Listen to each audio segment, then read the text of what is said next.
Welcome, everybody, to Tanked Up, the podcast about beer and video games. It's episode 218. I'm Ben, here with Lucy. Hi. And Aadil. Hey! How are you, Lucy? You good? Yeah, I'm good. Good. Tired.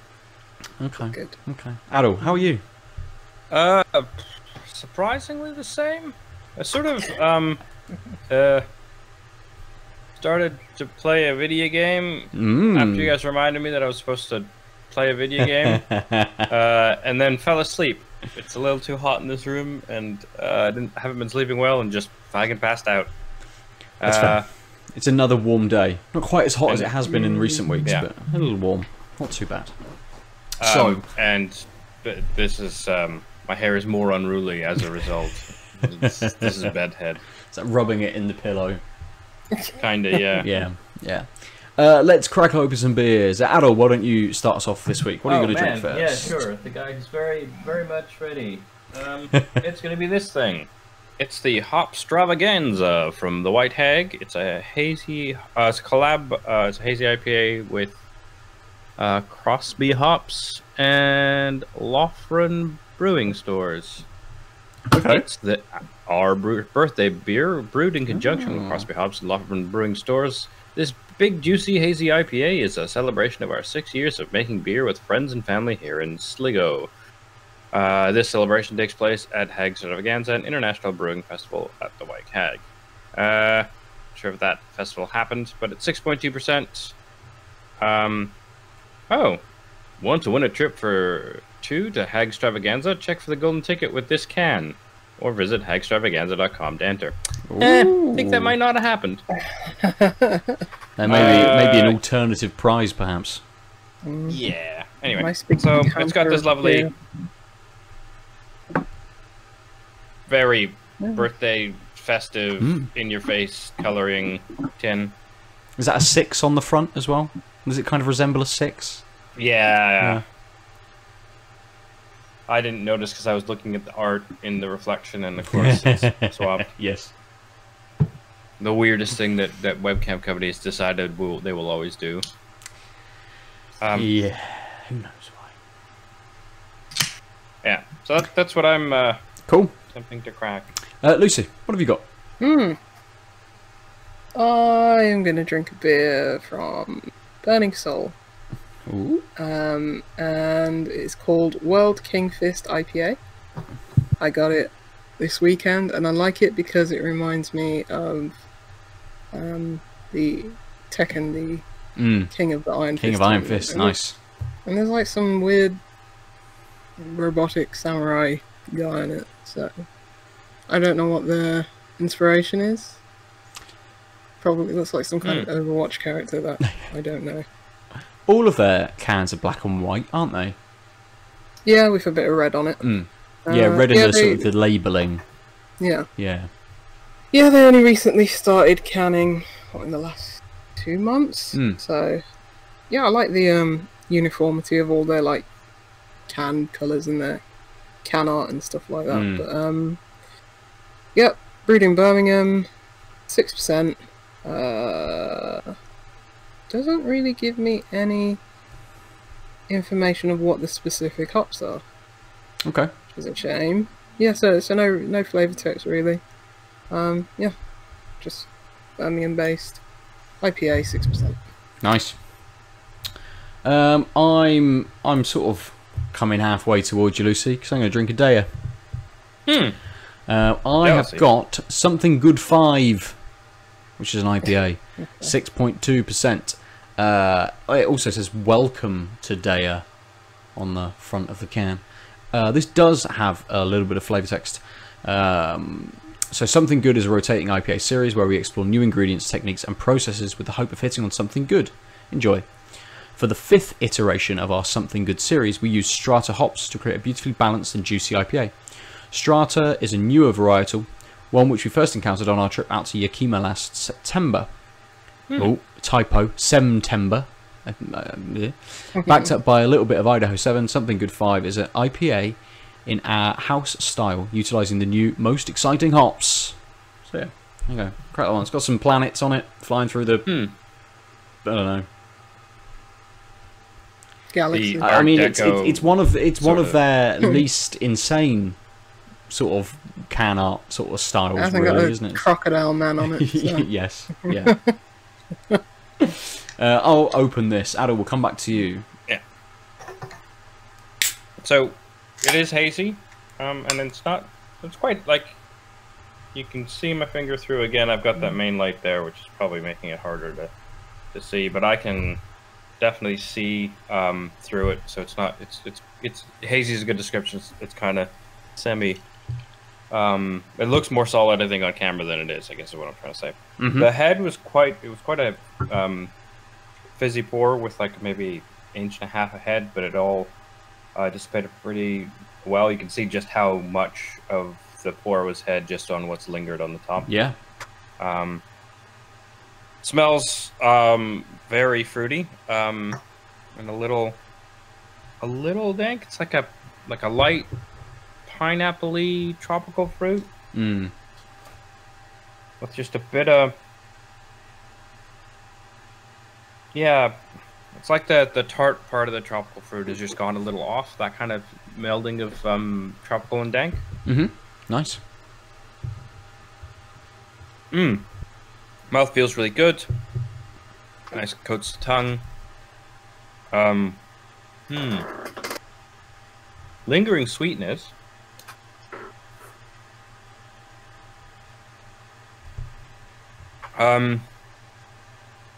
Again, I want to say like kind of overripe, starting on the way to fermenting pineapple-y taste with less sweetness. Just that, again, sort of like, oh, is this gotten a little off? Sort of. Okay. Again, I think it's just a melding of the tropical fruit and some of the other tastes. Not a bad way. Like, it doesn't taste like it's gone off. I'm just saying like the dankness and tartness sort of working together with that light pineapple-y. There's another tropical fruit I can't quite place that are sort of working very much in tandem to give it that feeling, that taste feeling, rather than that like strong taste of, oh god, right? It's not that. Yep. That haziness and that like thicker mouthfeel, I think it's a 6.5%. Make it so like, and again that lingering slightly sick sweetness is making me not really need to reach for it, despite it being very warm in the room. And that sweetness just sort of sits there. And again, it's got a light sort of older pineapple-ness to it, so it's not just one note. Yeah, it's really interesting.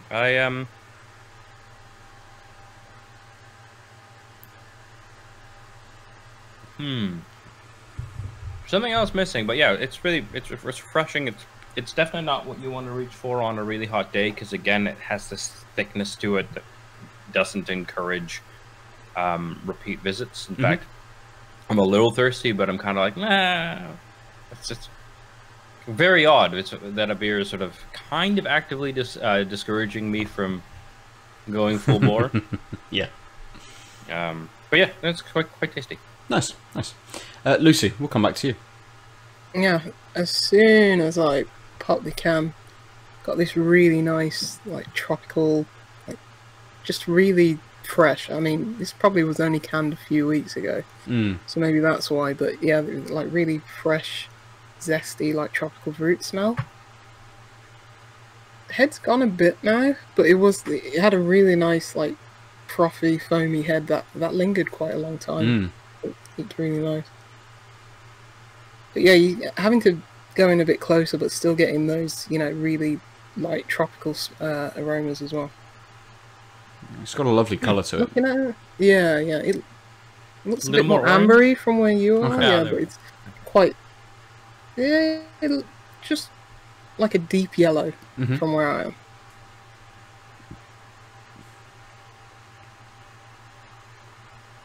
am. Ooh. Yeah, that's proper. Nice. Yeah, that's good. What you want from an IPA. Yeah, it's got that nice fruity start, and then that just gives way to like this really nice bitter pininess at the end. There's still quite a lot of carbonation going up the glass, and it has got that like kind of like freshness to it. so that helps. Mm. But yeah, I'm gonna drink some more.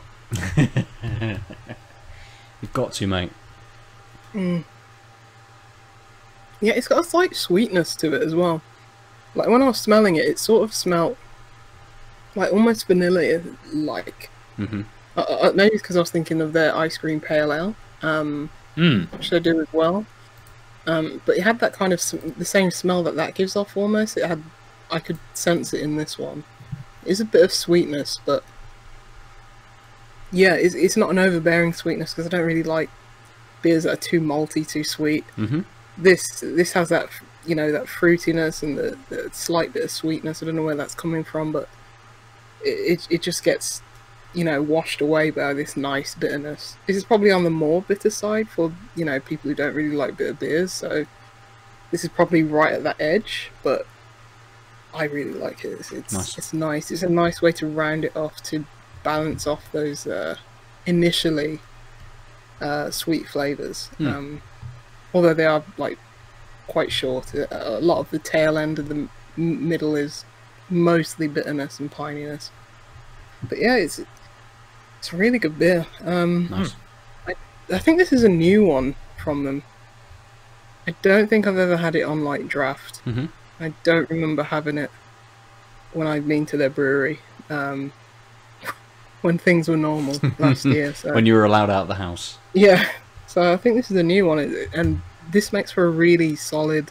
I mean, if this was like a staple from them, and just like, yeah, we're gonna can this. This is like a really solid platform for like a canning line. Mm-hmm. Really nice, good. Something that may, you know, become a core beer. The more that maybe their business model kind of changes, you know, whether they stick in that canning space, still go back to having, you know, a lot of their kind of cask beer or keg. I suppose it's keg beer from them. Is it more than cask beer? I think so. Yeah. So yeah. I mean, we kind of mostly keg. I don't think do any cask. I don't know. I don't think they do. Yeah. But whether it's again something that just remains in cans, and that's kind of how you get it, rather than them trying to put it across to somewhere else. So yeah, I think we're going to see a lot of that from lots of different people. That suddenly you'll have this new beer that they brought out, and that becomes one of their core canned beers, where perhaps they didn't have that output before. So it'll be interesting to see if it sticks around, especially with what you're saying about it, and how good it kind of tastes. So it's really bloody good, but like even now, like after having had a sip for a while, you've got that bitterness still coating your tongue, and it's just, oh, it's so good. Excellent. That sounds really good. It's a good beer. It sounds jealousy inducing almost. Good. I like to make you jealous. From a beer that's been described as so good to one called something good, 5 in fact. This Deya just has, again, the same as with yours, Lucy. As soon as I cracked the can, that nose just rushed out towards me, getting big kind of passion fruit flavours from that nose, and that comes across in the flavour as well. And I'll show you the beer when I sip it. Wow, that's like almost like juice. It is. It is a little more yellow, perhaps a little more vibrant than the camera puts across. And over there, I put it more towards the window, where you see it a little bit better. Oh yeah. But this flavour is really, really interesting, and it's super, super easy.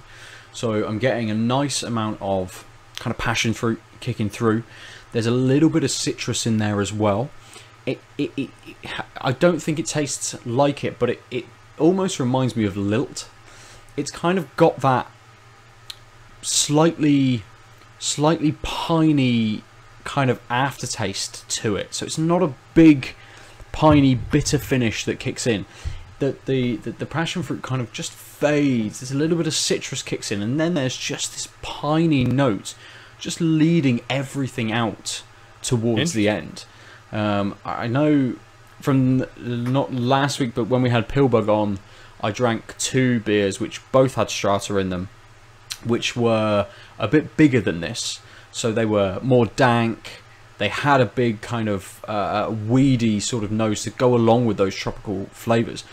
And I don't know whether it's something like the Idaho 7 and this is just just reining that in, giving maybe a little bit more balance and just a little bit more depth on the finish as well, bringing in more pine rather than a dankness to it, and a very light sort of piney note. So, I'll be quiet. So yeah, it's really good. It's really, really easy. I think it's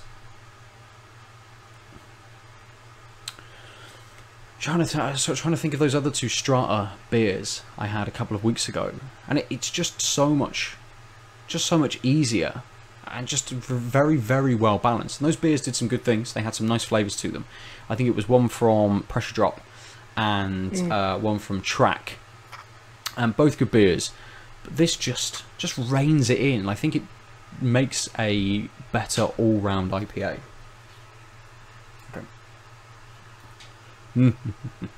I'm just going to drink beer and shout now. Yeah. That's what she wants you to do. Just drink beer.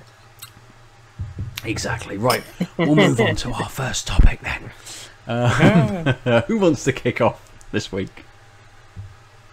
Might be good. I'll tell you what we'll do is we'll kick off with a game that both of you have played. Adam may have just started a snippet of it, but Lucy, yeah, I may have. That may have been the game the aforementioned nap interrupted.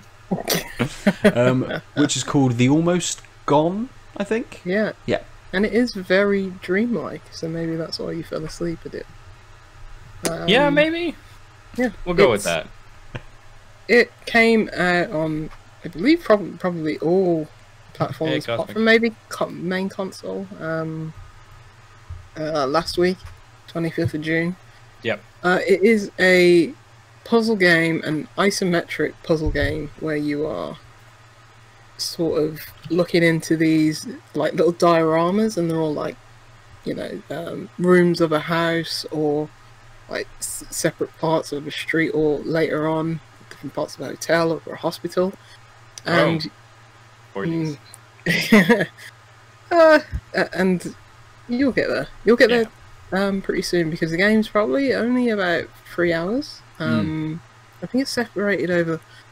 Sorry, I played this game like 2 weeks ago, so memories are hazy. But which also fits with sort of the vibe of the game.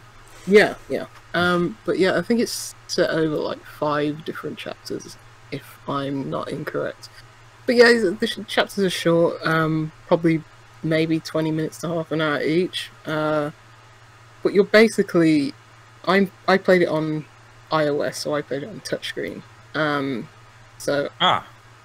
you playing it on Switch? On Switch, actually. Have I got touch controls? Yeah, but it's mostly that's really interesting. So, like, you basically are in our room to start, and you just, you know, it's like a standard old school adventure game. Like you're clicking on things, opening them up. Like, oh, click on the drawers, open them up. Then you'll get a little text dialogue of like, yes, there should be books here, or my dad always had so much paperwork lying around, and stuff like that. And then the important things sort of, so it's basically like, if you think of the screen, the very center of the screen is the room, and there's a lot of empty space around in this sort of beigey color. But then the important thing, muted, like pale colors and like clear lines and stuff like that. Yeah. And then you like, when you click on a thing that sort of has more detail, you it sort of makes a little circle in the white space outside, sort of pointing out that this is an important thing, and gives you the dialogue boxes about it there. And so you could have 3 or 4 different important things in a room that sort of will fill that space up. And so if you come back to it, it tells you, hey, these are the things that are important, rather than having to look up things. So for me, it's, you've got a little cursor and use the right stick, and it like scrolls up, and then you click A and it goes pop, pop. Okay. And it's one of the things that's probably the most annoying gameplay wise, is like, it's not super accurate, and it's quite slow. Like, it doesn't really you know, in some games, like, you could make use of the analog and accelerate it, or it'll accelerate over time. This is just like plotting. Beep, beep, beep, beep, beep. And like, I think because you're not stabbing the screen with your finger, like in one of the rooms there was a pile of books and then another pile of books, and I clicked on the one on the left, and it brought up a screen saying, "Oh, this thing is an empty book," but the picture opened the book I didn't click on. So then I went to click on that one. I got the same dialog box, and clearly, it was the other books weren't interactable, but like the hitbox was surrounding both piles, which just made me feel like I had no accuracy. Like I would rather it had not told me anything about the first pile of books, but if I clicked on the second one, it would give me open it up. Yeah, and then like you hit X to open up your inventory, and you can examine a thing. So Y to examine it, or A to use, and then you're holding it, much like an old school adventure game, and then you can ploddingly move the thing and click, and then add it. Yeah. These problems are non-existent on like a touch-based interface, but yeah, as you say, like the puzzles are drag and drop, very straightforward, point and click. There's no red herrings in items that you pick up. Everything has a purpose. You're basically moving through these different environments, really trying to find a way out as such. I mean, I say as such because everything's like quite abstract, and this is probably like the biggest downfall of the game for me personally. I think it's trying to get over a story of like, I mean, it's got heavier themes than I would have expected. Like the look of it, you're looking at something in that you'd probably think, immediately, this is like Monument Valley, seen from a isometric, godlike perspective. Yeah, you know, you're swiping, and revolving these rooms and these like little dioramas around. So it's very much that in its gameplay, but it's got this kind of like ethereal, like unnerving, like aura hanging over it, and there is like narration in the form of like text from, I believe, you're this girl, this character. You never see them, but you're ostensibly playing as them. I mean, you click on mirrors and stuff, it does say, it does first say, I smile at myself, or I always feel weird when I look in a mirror and stuff like that. And she's talking about her family, but like the comments are like very. There's no through line. There's no exact narrative to it. It's not like she's recounting a story. She's just saying these offhand comments about like her family, herself, and stuff like that. Touches on stuff like depression and alcoholism and stuff like that. Okay. So, I mean, if you're not in that frame of mind, maybe steer away from this game. It doesn't. It's not like you're seeing people's inside slash like in like The Last of Us or something. but it has heavy subject matter. But I don't know. I didn't really get a grasp on what the story was. Okay. Maybe it's just like yeah. I'm not trying to spoil anything, but it's like is it like, the cycle of like abuse and stuff like that just continues or something like that. That's what my takeaway from the overall thing. But I wasn't really expecting that from a game like this. Yeah, does it give you any like trigger warnings at the start? Because I know a lot of games these days that have heavier themes and do touch on stuff like this, they will provide something like that. But does this give you anything like that, or was it kind of just thrust at you, or is it kind of just so off?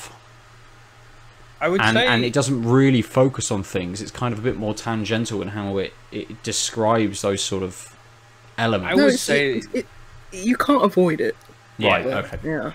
It's not warned. It's not like dynamic, because none of the game is really that dynamic. It's like a adventure puzzle-y game. Yeah. But it did first evidence of like the mental health of the mother character being not great.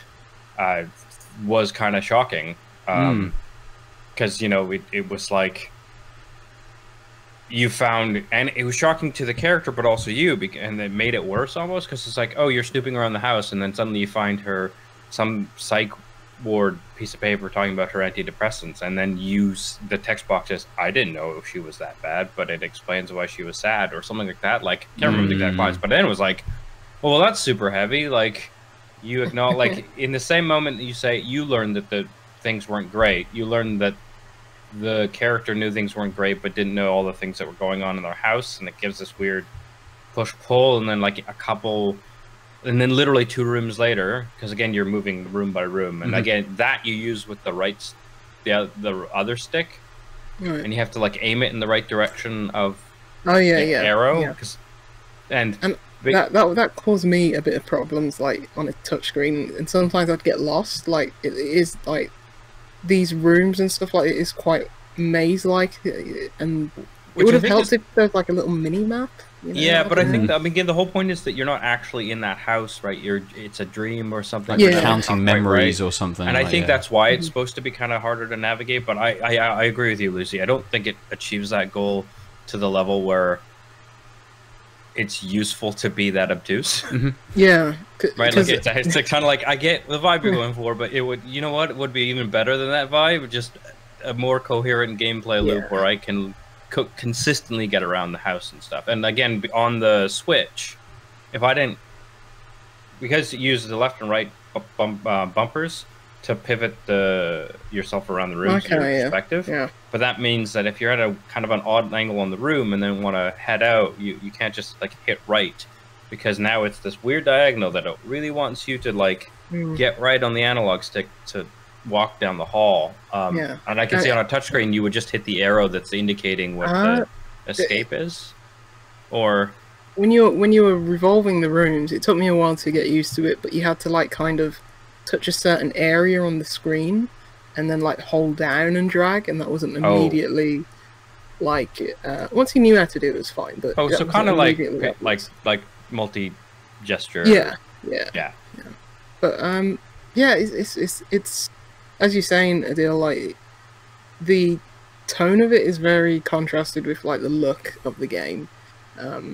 So maybe that was what was drawing for me at first. But when you're trying to tell a story that has this much emotional weight to it, like, and it's just simply like a puzzle game, and you are just, you know, finding X object to put in Y machine or something like that, it kind of reduces like the emotion of it. I mean, there are games like, I don't know, like Florence, for example, like that gets across its emotion in its puzzles, in the way it uses its interface and stuff like that. I don't think the Almost Gone achieves that.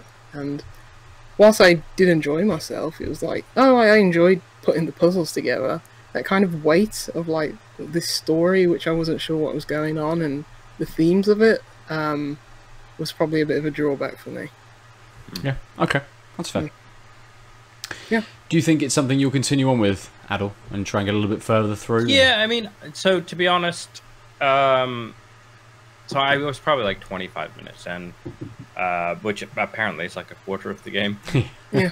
But pretty much. It's yeah, like there's some gameplay frustrations, and I'm not surprised that maybe the story doesn't go well. But it's a short thing. I started it. I'm kind of curious. I am actually, because I haven't escaped the house yet, curious what the rest of the world might look like.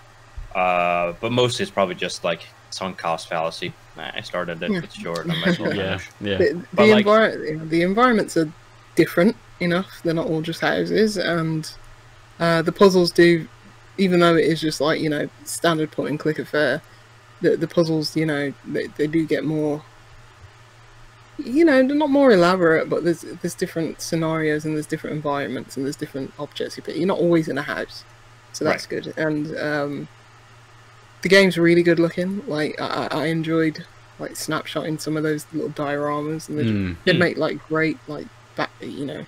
It's very Scandinavian. Like it's a Norwegian publisher, and you're like, yeah, this is very like strong lines, etc. Also, your dad's an architect, which I thought was funny that Ben was the one person who didn't play the I was thinking that as I was playing it. It's the same as we got a code for a fold apart, which I gave to Andy, who put a review up on the site. And a fold apart follows the relationship between an architect and a teacher. And as soon as I read that, I'm like, this is just my life. I should just... That's no really parallels there. I mean, that's probably better that you don't play the games that are that close. Probably, yes. Yeah. Absolutely. Yeah. Good. Let's move on from the Almost Gone. A quick thank you to Charlene and Player 2 PR for codes for the game. And I can't remember, I did read it. Who's the publisher? Who's the developer? Is it Happy Volcano? Yes, it is Happy Volcano. Yes. Right. I love that name. It's very That's a good one. Yeah. It's another good dev name, yeah. Nice, good. These devs and these breweries just have good names. Indie. It turns out most of it is just indie. True. That's true, yeah. Where should we go now? What would everyone like to Where do talk we go about? from here? I'd like to talk about a puzzle game. Okay. Which Another is, puzzle game. Another puzzle game. Which, like Aadil, I'm having issues playing on the Switch. It's called Edna and Harvey, which is a game from 10 years ago from Deya Entertainment, who, if you don't know, they publish many point-and-click adventure games. In a space where there's not many of those games, Deya could probably publish 95% of them. LucasArts did the other 5%. Yes. But this game is all the way from back in 2010, but this is the Breakout. Oh, that was 10 years ago? Yeah. This is the Breakout Anniversary Edition, which came to Switch a couple of weeks ago. It's the same game, but it's got like new and updated art, and the art's like hand painted, hand drawn, and it's really good looking. So they've definitely modernized it in that way, and it's one of those games like the Lucas Arts to like when Double Fine have like published them recently that you can switch in between the old and new art, which is really cool. Yeah. Oh, that is cool. Yeah, and it's like when you switch, it's like this really made a difference. But is this sorry? This is Breakout, not Harvey's New Eyes, or is it both? No, it's Harvey's new. No, sorry, it's Breakout, not Harvey's. I think Harvey's New Eyes. I think that got a remake last year, maybe. Oh, really? Or I'm a just remaster on their, or re-release. Yeah, I'm on their like Wikipedia, and Breakout was 08 and New Eyes was 11. Yeah, checks out. But yeah, this is Breakout, the original. So the Breakout, yeah. But yeah, I'm playing it on Switch, and tell you what, Joy-Con drift does not help in this situation. So it's made even worse. But this is one of those games where it's like, why didn't you just implement touchscreen controls for a point-and-click adventure that's meant to be played with a mouse? It would have been so much better. But instead, you get this like kind of radial wheel that pops up every time you click on a prompt or something. It's okay because it would be far better if I didn't have Joy-Con drift, but it's okay. I've played games like that. I've played many point-and-click adventure games on console, and they've had this interface. But it's still clunky, especially, and you miss it even more and lament that it's not on a device that has touchscreen controls, and you're just like, come on. But aside from that, it's pretty much the same game. It's, point-and-click affair, sometimes very obtuse. This was all the way back in 2010 where they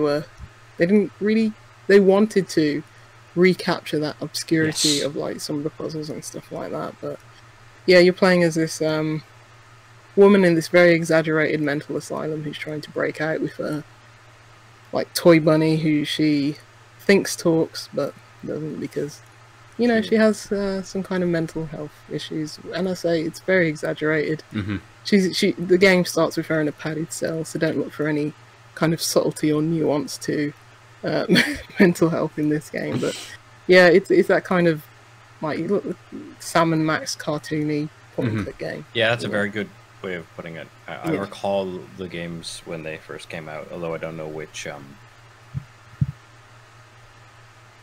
one I briefly played. I think it might have been Harvey's New Eyes, but Yeah, it was a long time ago. But yeah, if you've never played it before, I have to see if this event. I imagine it came to PC. It would have had to. But Oh, I yeah, played it on I Switch. definitely had it on PC.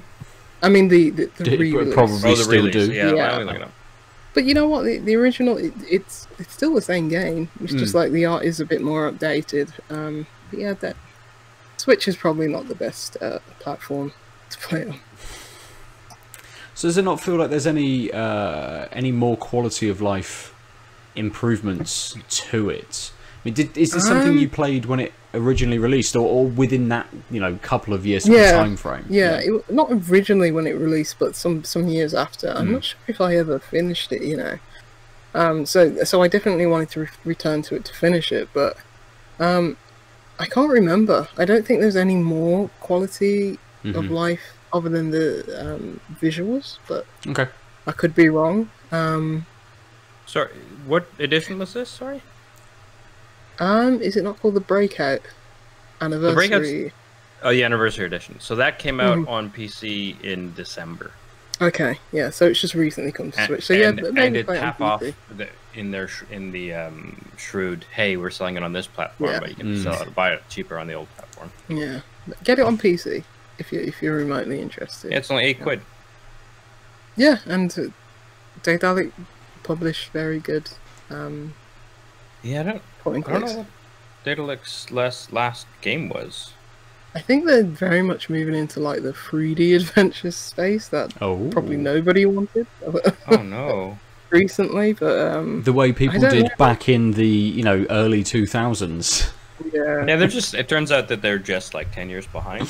It's just 10 years ago, their 10 years behind was interesting, and now it might not be. I'd say 20 years. Yeah. Brilliant. Good. That's a nice little puzzle section for the podcast. How are you guys doing for beers? I've got a little bit left, but I could make it disappear. Ooh. All right, Lucy, go on then. What are you kicking off with then, Lucy? Oh, now? Yeah, go on then. I thought you were going to transition or something. No. You said more. New beer. Okay, yeah.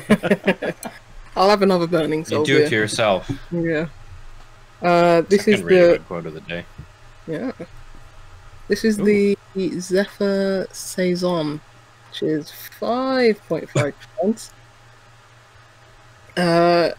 As we said, same black and white can with the red label. This is just. This isn't the. Who's the name? Kenji from Overwatch? I don't know. Character on it. This is just very much an ocean vista with a sailboat, which is funny because all we have in Birmingham is canals. But there you go. Again, no mech warriors or samurai or either. No kaiju or anything there. Yeah, again, no flavor text. 450ml can.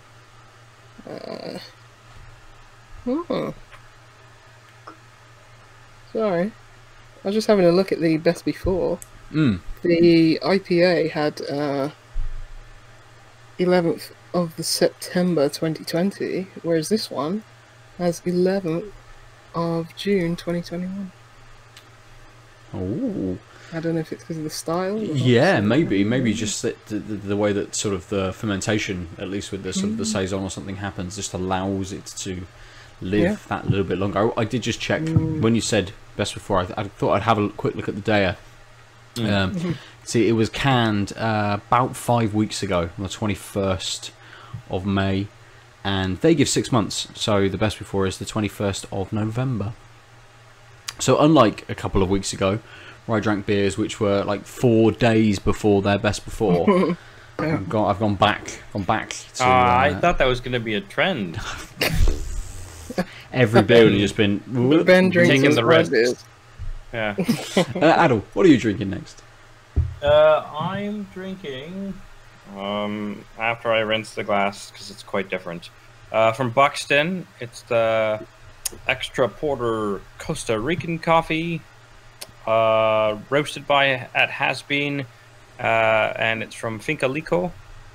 7.4%. An extra porter Costa Rican coffee. A rich, smooth porter brewed with cacao nibs, vanilla beans, and Costa Rican Villa Sarchi coffee. Roasted has been with help from Buxton. So even though it's kind of hot, I had this lying around and thought, well, you know what? Let's. To be honest, though, I picked these two beers like earlier in the week when it was real variable weather. I'm like, well, if it's one of those shitty, downtrodden days, boy, will that extra porter work. And if it's one of those hot, sweltering days, boy, will that IPA work. It's fine. I like how much planning goes into it. I just like, what's in the fridge? Yeah. What did I put in several days ago? See, I have the bad habit of coming upstairs and just keeping my beer here just so it's not in the communal way. But then it's like, oh, I need to take something to the fridge. I don't want to put all the beers in the fridge because that's just using up more space than I should. So it's always like, yeah, it's just like, okay, which two? And that's probably enough. Like, am I going to be happy with this when I have to do this 3-floor trip back again or later? Yeah, okay, it's these two. Yeah. Necessity, the mother, etc., etc. What does that can look like? Because I think I've had. Oh, sorry, yeah. Oh no, I haven't had that one. I've had a very similar one, and it's definitely been a coffee porter from Buxton a while ago. Looks familiar. Yeah. Looks familiar. Yeah, can art looks slightly different from what I at least can remember. Can't remember. Yeah. Whilst that all Good thing you rinses didn't say tin art, because then you didn't remember doesn't work. you rinse your glass. I'm going to crack into, just so he may see, I'm going to crack in another one of the all-together beers. This time. This time from Verdant. It is a 6.5% IPA. It's an all-together beer, obviously hosted by Other Half, so it's going to be a similar recipe to lots of the other all-together beers that we've had. It doesn't give me much information. I know when we looked at some of the other beers, it gave more info sort of on their website about kind of what they'd done and quantities of hops and whether they'd chosen the IPA versus the New England IPA recipes and things like that. So I don't have much information on this Verdant. I haven't looked. I've done no preparation. Just thought I'd drink it. Well, that's, you know, your live reactions. You can do a reactions video and put it on YouTube and That's go it. in the thumbnail. or whatever the YouTubers do. I've only ever seen the look of the shock. Absolute surprise. Yeah, even when it's like Call of Duty this year announced and they're like, oh my god. Like, why are you surprised? Or Call of Duty Season 28 or Fortnite banana skin or something like that. I don't know. Fortnite banana skin is probably my favorite of the Fortnite. I'd be more shocked if they come out with, in one of these now digital events that we're getting, if suddenly, like the big reveal, as was with Microsoft last year, get Keanu on stage, but this time he's in a banana suit or dressed up as, he's going to be in Final Fantasy, so he's dressed up as a cactuar or something ridiculous like that. He's already been in Fortnite, isn't he? As John Wick at least, in his appearance has been in Fortnite. I can't keep track, man. So, put Johnny Mnemonic in it, and then I'll be like, hell yeah. Anyway. Yeah, I mean, we're always looking forward to the Bill and Ted, you know, game which comes out after the movie. Ooh, that trailer did not look great. That looked bad. I was like, Keanu, you can't go back to this role because Keanu's like cool Keanu now. I mean, he sounds so. He doesn't sound like the character should sound as an older character. He's really phoning it. He's so gruff. He's so gruff. Hey, because they travel in a phone booth. You're on top of things, Lucy. Yes. Oh god. Yeah, that didn't look good. That didn't look good at all. Yeah, How is the beer, Lucy? Really hopeful because it's been so long. How That did I the was Dumb like- and Dumber Well, remake do? I don't remember. Didn't watch it. I never heard it. No, did I never heard of it. I mean, I don't even know which one you're talking about. Which There Dumb was and Dumber? They made a new one like within the When? last Like- 5 years, I think. They made one which was like young them as well. Oh, didn't but that they? was Which wasn't with. Dumber and Dumberer. But that was a long time ago. Pass. I I'm don't know. sure there was one in like within the last 5 years when they're So- like old men, like 50 plus, and doing. So according to It never happened. I don't know. Wikipedia, so in 2003, Yeah. the prequel Dumb and Dumberer, When Harry Met Lloyd, came out, and it didn't have the dudes in it. Mhm. Yeah. But in the sequel, Dumb and Dumberer 2, but not TOO, just TO, because get it? Homonyms are funny when you fuck them up. Was directed by the Farrelly brothers. But that was in 2013.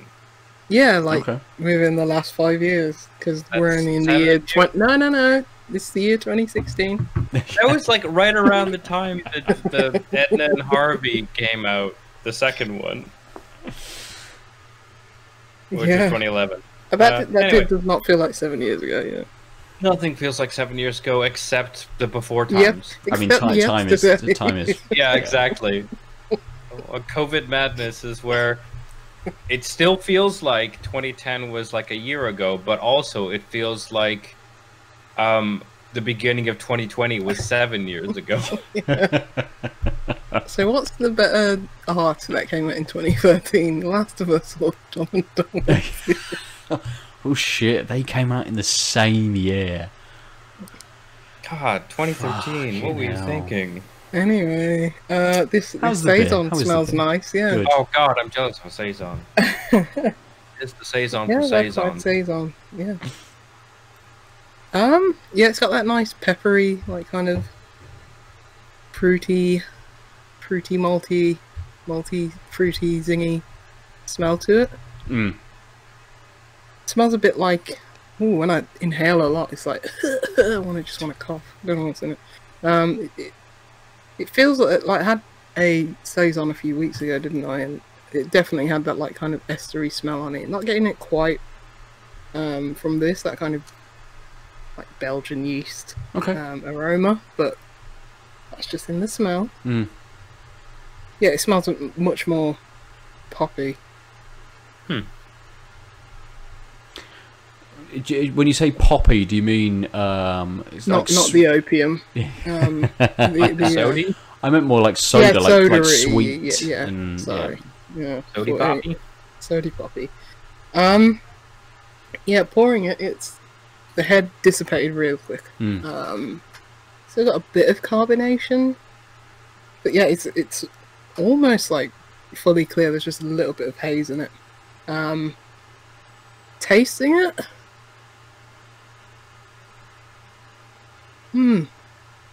it's tastes slightly flat, to be honest. Okay. Yeah, this is meant to be like a sour farmhouse saison. Mm. Not quite getting like, you know, those I think this would taste a lot nicer if it just had, I mean, there's still carbonation in it, but if it had a bit more zing, if it had more, you know, if it had more carbonation in the taste. Yeah. You know, like if it had that kind of edge to it, because letting it settle a bit, there is a nice flavour to it. It's sort of, I wouldn't put it on the caliber of like Yonder, but it does have like those like subtle, like kind of nettly, kind of elderflowery like notes to it, but they are really subtle, and it's quite thin as well. So I'm thinking just more carbonation. This would probably like be so much more fulfilling. You want that little bit of crispness to it as well. So definitely not something you would take out on cask then. No, no, not at all. Because this feels like I've had it open, I've had it sitting out in like maybe the sun for a bit longer, and it's lost that like fizz, it's lost that carbonation. That's what it feels like out of the can. Okay. So that's a bit disappointing, but there's something there. I've had this before, and I think I've preferred it on previous occasions. So it might just be this batch. Maybe the yeast didn't do as much and like give it all that carbonation, all that fizz, but the underlying flavour, it's there. Got a nice bit of bitterness to it, but it's got those nice like floral and herbal notes to it, but it just doesn't have the body or the punch of that carbonation that I'd prefer. Yep. But right. It tastes good enough, that nice subtle flavour. Good enough sounds very reductive, but it sounds, but it tastes, it's tasty enough for me to like, okay, the substance isn't quite there, but the flavour is, so I'll probably smash this back as well. Yeah, more than likely. Yeah. A third beer just in case. Good. Aadil, how is the porter? I really like it. So I am, of my beverage snobberies, I have a penchant for really good coffees, but have no problem with not so good coffees. By that I mean, like, it's like writing my dissertation. There was a lot of instant coffee there. That worked great. It was affordable, but having a really good brew, like when you have a coffee which says like tasting notes like chocolatey or fruity and gives like more details on those, and you can like actually taste it, like the magic wake up juice can be really good as well as magic rather than wake just up. the tasty note of keeps you awake. And I'm like that with pizza. All pizza's good pizza. Right, but some pizzas are great, but like a pizza still a pizza. Yeah, not all pizzas are equal, right? Yeah. Well, I'm less like that with beer. Every pizza's good pizza. Yeah. But there are better pizzas. Yeah. But it's pizza. The lower bound is above average, or above meh, right? If it's like Papa John's, which is the worst pizza, it's still pizza. Yeah. Poor Papa John. Right, like pre-full lockdown, I definitely had a couple days where I had, because there are Papa John's within like a 12-minute walk, and they were like, here's some discounts. I was like, cool. I'll walk for 15 minutes total to get like a large pizza for 10 quid or whatever, or less. It was and it was like their hot veggie was both temperature hot and reasonably more than one spicy pepper. So yeah, I get you. Like exactly. Like it. Sure, crust, cardboard. How much of a difference is there? But that is also the beauty of cheap pizza. Is you're just like, it turns out I just need a vector for that cheesy goodness that I can kind of chew. Anyway, so the nose is kind of light, kind of sweet, to the point where I was like, is there lactose in here? But no, it's just the oats. They use sufficient amount of oats to give it a sweetness. It's quite light. Almost like, because it's just that one note of like slightly sweet porter smell, but everything else is very reduced, it kind of gives it a clinical edge to the nose. Not that it has like a soapy or like antiseptic thing, but because it's just like this crisp note and that's it. Everything around it's gone. You're just like, whoa. It's like that Scandi cleanliness vibe that we were talking about earlier.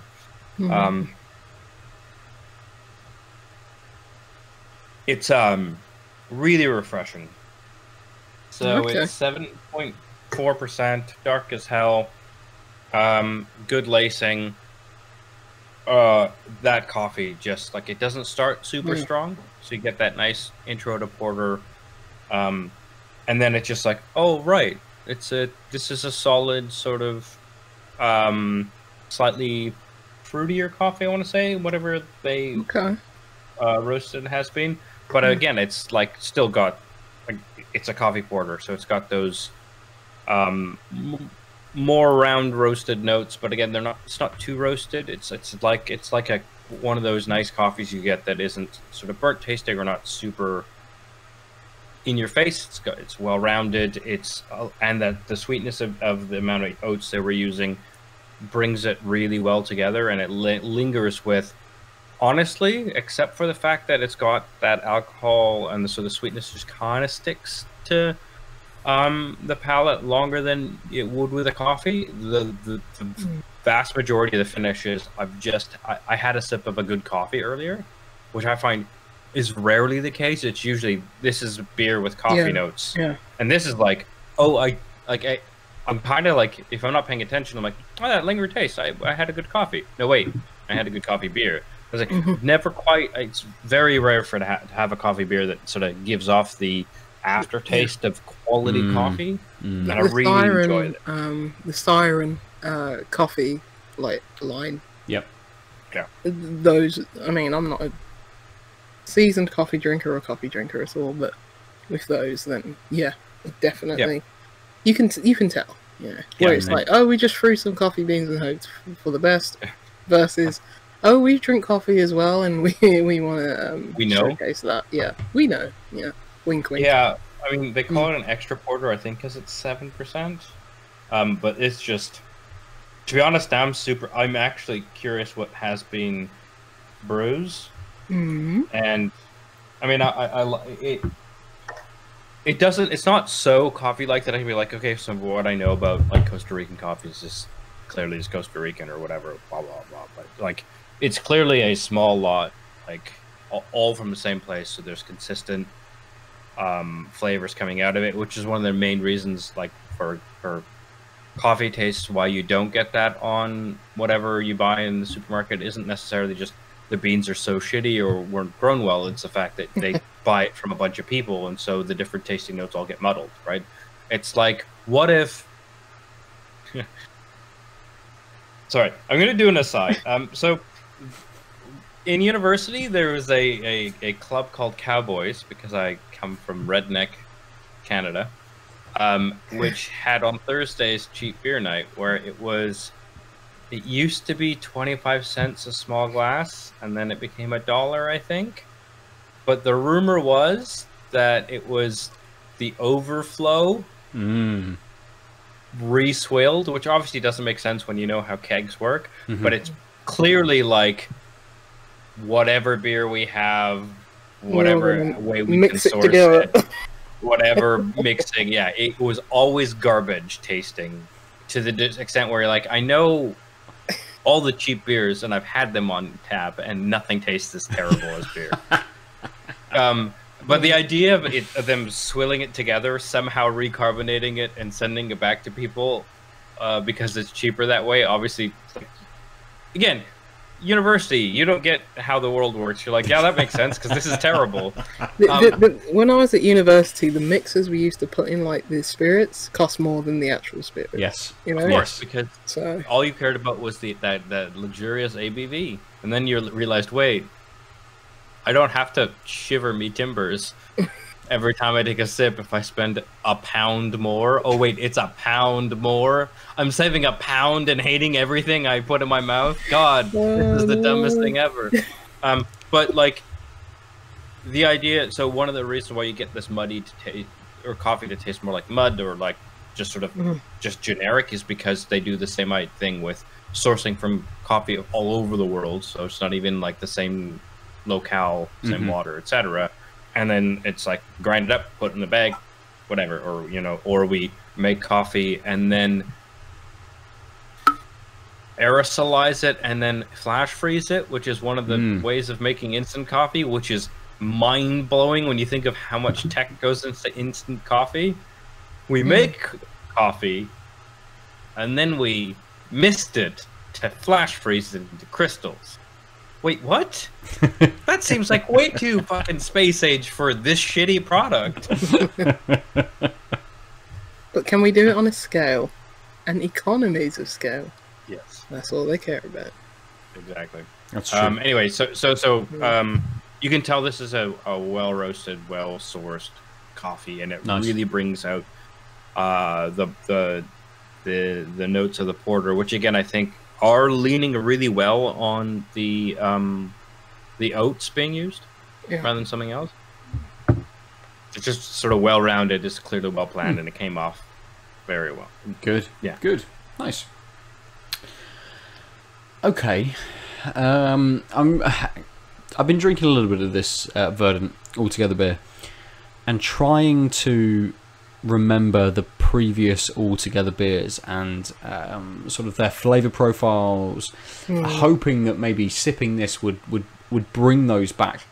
And I think I remember that one was either 5.5 or 5.6 and nobody knew, and oh yeah, yes. it was 5.5. The pipe, no, it was 6. It was 6.5. 6.5. So the higher ABV was correct. Yes, the pipeline. That was the pipeline one, wasn't it? And yeah, they did get in touch to say that the higher ABV was the correct one. And this we are hard hitting journalists here. And this Verdant does remind me a little bit more of the pipeline Altogether beer than the other ones I've had, and I've only had the Mondo and the Dig. All have tasted quite different. The Verdant is very, very close to the pipeline, so getting a lot of tropical fruits, a little bit of mango, maybe a little bit of grapefruit in there as well, and it leads to this kind of very sort of very earthy finish to it, like a really earthy finish to it. More so than the pipeline had. So it's just got a bigger finish to it, a little bit more earthy, but it does feel like a bigger beer. And I remember when we were talking about the pipeline, and again when they got in touch with us, had a conversation about water quality and how, because of that sort of that Cornish water, you can make beers feel bigger than they are. They have a fuller body than maybe the ABV or the style would allow them to. And that definitely comes through in this Verdant as well. It feels like a nice, thick, chewy beer. Feels like it should be 8.5% rather than 6.5%. It has that nice sort of tropical fruit notes to it, but then this kind of that's a nice kind of earthy bit of piney sort of finish to it. Not bitter at all, just very easy, but leads out with that nice chewy earthy sort of finish. So I like beers that have that, like, especially IPAs that have that like earthy taste to them after. It's like you hardly ever get it these days, and I don't know, I like it. It's like getting it's like tuning into like a really nice steak, like earthy cow pat kind of taste. I think I'd compare it a bit more to venison, a little bit gamey perhaps. Yeah. I like that mapping. Yes. I like the way your brain works there. Not that I've had either of those for a year, 18 months, 2 years now, I suppose. Venison burgers the other day. Ooh. I mean, bit of red onion. Oh, nice. Oh man, so I forgot how good quality red onion was, and we got it from the veg box, which is from some fancy farm, versus we usually get it from like the Tesco's or whatever, or the Aldi. It's like, right. God, it's so amazing how mass-produced veg has no taste. Yes. It's like the difference between a red onion and a yellow onion or a white onion is like non-existent in the supermarket. It's like, oh, yeah, there's a bit of a tang to the one. And then when you have a real red onion, you're like, fuck, this has a hit. This is great. This is why it's the onion you put in summer salads. This is why I like Aldi. This is essentially the whole reason that we switched to going to Aldi. It's a lot cheaper. Very good red onions. Yeah. Really? Yep. Yep. Oh, my housemates just went to Aldi. I didn't say anything about red onions. Buy all, they should have bought pack, just all of them. Buy all of the red onions and bring them home. Yes. So getting back to this beer, yes. It does have a little bit of a floral hit to it as well. So having had a slightly bigger glug of it, you do get those initial sort of slightly more bitter tropical fruits to it, so the grapefruit, a little bit of melon. It then comes in with this floral, this very fragrant floral sort of note to it, and it's very hard to kind of pick out what is doing that. It's almost you know, when you walk past someone and you get a little bit of their kind of strong perfume or cologne because it's kind of wafting in the air surrounding them, and you kind of think to yourself like, oh, it like dries your mouth out, and it's kind of a bit sort of like this. Yeah, especially when you're at the gym and someone just rocks up with like they've literally just bathed themselves in perfume in the changing room, and you have to get off because you cannot breathe. Yeah. It's not as strong as that, but it makes that, and I think it makes the flow of this beer work quite well, going from those slightly bitter tropical fruits into that floral nature, but taking you then into that earthy tone. So it's not a harsh switch into that earthy, chewy finish. It flows through quite nicely. It's still a lot of flavours, yeah. It's a lot of flavours. It is a lot of flavours. It flows, yeah. And this all happens in about 10 seconds. And then you've just got that nice earthy note just leading you out and drying you out and kind of just going. So it's good. It's good. It's a bit too far from the other altogether beers for me to say whether this is better than any of the other ones. Like having that very you know, that old memory from a few weeks ago, being like, this beer was sort of like this. Did I prefer it? I'm not sure. So would you say that they're in fact not altogether? I would, yes. So from the 4 that I've had so far, they have all had different flavour profiles. They've all been different. From the 3 that I had, so the night that you and I drank the same 2, I then went and had the Dig altogether beer after we recorded, and that was, I think, my favourite from the 3 that we had on that evening. It had that Dig feel to it, and we always talk about certain breweries having certain qualities to them that you could tell that it comes from that brewery, and I think the Dig had that quality to it, so you knew that you knew it was a beer from Dig, but it also was doing lots of stuff with this recipe. And I thought you were talking about the famed LucasArts adventure, the Dig. Was that the Dig for ET, or was that no? But it is just too far away for me to be able to say whether this kind of is better than any of the other ones, or how it sort of sits alongside them. The pipeline, I think, is an easy one to reach to, because it is quite similar in what it's doing, but it is doing something different. And I would imagine that is across the board over the X number of 100 breweries that have taken this recipe. It would be really interesting to see kind of whether 2 of them were just, you know, almost exactly the same. I think we should do that. I think we should try all the 100s. I have to see if there's any left, mate, in the wild. Well, they should send them all to us. 100 each. No, no, because we other half, if you're listening, we could do a small sample. Just send us 30 each. No, we need. What's 100 times 100? What's that? 1,000? Because we need to. No, it's not that. It's 100. It's 10,000. The power of 100. It's 10,000. 100 by 100 times 100 is 10,000. Yeah. Yeah, but we need it by the power of, because we need to try every one with every other one. Oh shit.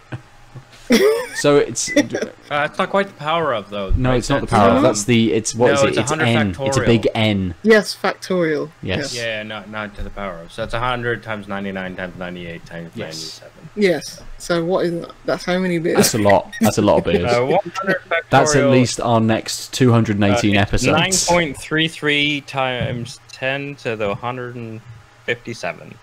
Yeah, that's how many beers we need. We can do it. I mean, we've done probably we're 219 episodes in. At least 1,000. Yeah, I was to say. I mean, there were episodes where we were in the same room, so we all tasted the same things, but we had 3 there. But mostly we don't repeat. So I think conservatively, 3 times 2 times 218. Yeah, six times 200, say. Yeah, roughly. and because like we'll have episodes where Lucy doesn't drink, but then we have those episodes where we like go on the. I was just say benders. I meant the pub crawls. No, Let's say 1,200 beers. Yeah. We're halfway. Which is there. wild. Like I was talking to someone about this. Like they're like, "Yeah, you've done how many episodes of your podcast?" I'm like, "Yeah, this many." And they're like, "What do you do on it?" I'm like, "Oh, we each have a separate beer, like a different one."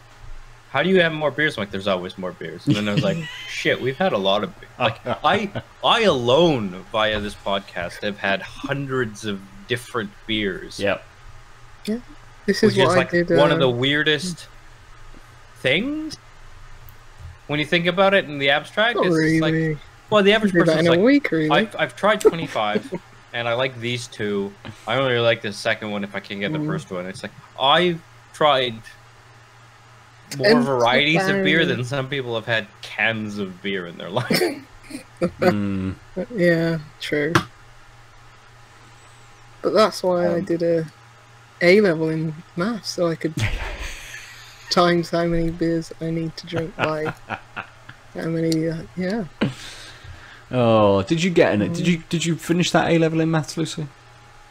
I did. Well, you did better than I did then, because I dropped out remember. after about halfway through the second year and went, nope, don't care guess enough what? about this. We both know Really? the same amount. We both know the same amount, which is I 0. really disliked maths until I found Until logic. A-level for me. I mean, I Actually, also until I did disliked my maths. I just thought it'd be good to masters. do.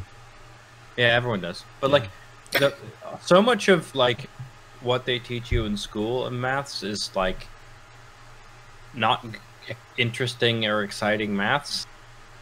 I and then- liked it at A-level. I don't know why, because I thought that, maths is stupid until you put it in like real world. Maths is not. It's stupid until you do physics, and I never understood physics. That's so I was in hilarious between. because I mean, I literally do abstract mathematics, right? Like, as a in logic, True. I don't do applied stuff for the most part. All the advanced mathematics I know has like no direct mapping to applied stuff, and I that's couldn't be happier. Because I like when it has like some kind of, I could use this. and I fully I never understand did. why you would want to be like that and not an insane person like myself. You want X to equal a full value rather than the tangential thought of somebody in a room who may or may not know what X is. I think I liked when it started getting a bit more complex. And by complex, I don't mean complex because it really wasn't complex. This is A-level. That's what we're talking about. So it's not complex. I mean, but at all. it's more complicated than like it's complex thing yeah. and then do immediate computation. It's complex when you're 16. It was more. Oh, I actually have to do a lot of figuring out and incorporating this part of maths and this part of maths and this part of maths. Yeah, I mean, this is why I like abstract mathematics because it's like it's kind of like this abstract puzzle solving thing. It's basically like proving Hexcells. a thing is like It's basically Hexcells. God, if it was as easy as Hexcells, I'd be so good at I would have papers published in maths. I definitely reached 300 solved puzzles on Hexcells Infinite on the Infinite run the other day. I was like, Nice. Boy, I need to find a different game to kill my time with. Like, I think it's 50. Like, the last achievement on Steam is like, you've done 50 of these? That's crazy! And I'm like, oh. You're just waiting for them to update their game. You're like, we found one player who's played 800 of these. Let's, There'll be one achievement for 1,000 and it will just say, please stop playing. I mean, we have no more if there puzzles was an for you. achievement for 1,000, boy, would I have hit that by now. I'm like, that's like one of the few games where I get a lot of like generic solace from like if I'm working all day and I need a break, but I don't want to get up and take a walk or whatever, it's like I just switch to that where it's still brain function, but it's like I'm not focusing on that. I can let my mind simmer on what I'm supposed to work on and kind of mindlessly click, because so much of this game is now built into like my my low level subroutines are like, yep. That's Animal Crossing for me. Sorry? That's Animal Crossing for me. Like, when I just want to play something, but I don't want to pay any attention to it, I'll catch some fish. Oh man, I still don't have any fancy fish. New things to catch. Yeah, I haven't I'm touched that game. That's like 90, not 90, but 70% of my reason for playing. Just like finish the museum and stuff. It's nice. I'm learning about new fish, like the mahi mahi. Ow. Which I've seen in like 2 games. Oh. What's the other mahi mahi game? Shall I go? Shall I talk about the mahi mahi game? Is this a new game to discuss? Don't ruin the segue. Run with the segue. Maneater. Which I can't talk about without thinking of the Nelly Furtado song. Just humming it. Oh god, that's such a good song. Is it really? Yeah, I really like.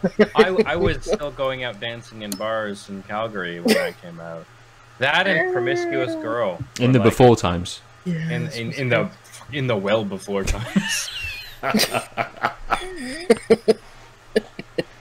When dinosaurs walked the land. But, when sharks were just ginormous. Yeah. I think they've been around for 450 million years. It was before Edna and Harvey. I thought it was before that. That's the yardstick for everything. Did it come out before or after Edna and Harvey? Yeah, Maneater. That's a good game. It was the only game that I wanted to play after The Last of Us. Something which is so absolutely opposite of it in terms of this is the goofiest, funniest. I say funniest. I use a superlative, but very funny. Yeah. Very goofy, very colourful game. Even though they are about the same thing, it is about the cycle of revenge. You you start off. It's basically told in this like kind of documentary kind of style format where you meet this guy who's called Scaly Pete, and he's basically hates sharks for a discernible reason that you find out later. I'm sure everyone can like probably guess. It is like how many limbs does he have? By the end, he has 2 artificial and 2 what he was born with. So yes, you can guess what he hates sharks. His dad probably got killed by a shark. Who cares? It's not like I'm ruining the plot of The Last of Us. Sorry, did you say his name's not Captain Ahab? Yeah. No. That would be too on. I mean, you do fight a Moby Dick like kind of character, as in you fight a sperm whale. But anyway, this is that kind of game where you just kill people and aquatic animals indiscriminately. Yeah, you start off as a pup. You basically get cut out of your mother's like womb, her belly, because I don't know, shark cesarean? Brutal. Yeah, basically. Yeah, he basically kills your mom, and he basically you bite off his arm, he throws you back into the water. During the bayou, can sharks live in salt water? Probably not. Salt water, yeah. Sharks live in. Can they? They live in salt water. I mean, they're oceanic. Yes, they can. Or do you mean I mean like freshwater, yeah. Because yeah, you mean freshwater, yeah. Yeah. The bayou is freshwater. I would imagine like, some sharks live sharks. In the ocean? Fact. Some sharks must be able to live in freshwater. I think probably, but you are. I mean, there are freshwater and saltwater dolphins, so I would imagine. I think there are freshwater sharks. Maybe. But your shark, Yes, there might be freshwater sharks, but there's species specific. What kind of shark are you? Isn't it a bull shark? I'm a bull shark. Yeah. Yes, she's a bull shark. Oh. So I don't know if bull sharks can live in. You'll find that bull shark. We'll Google it, and it'll be the only shark that can live in both, or something like that. Which is why they picked it. Or just suspend your disbelief. For aggressive nature, presence in warm, shallow, brackish, and freshwater systems. Oh. Brackish being the brackish waters when salt and freshwater meet, like when a river flows into an ocean. But they're primarily a freshwater brackish shark. So if anything, you shouldn't go deeper into the ocean, because if you're a bull shark, I went deep enough to find like orca. Probably not the. Oh yeah, they're not true freshwater sharks, but they can survive in freshwater. Wow, they did their research, the Maneater people. They found the shark that they could do stupid stuff with in all the stupid places. Because I was like, why are you not like a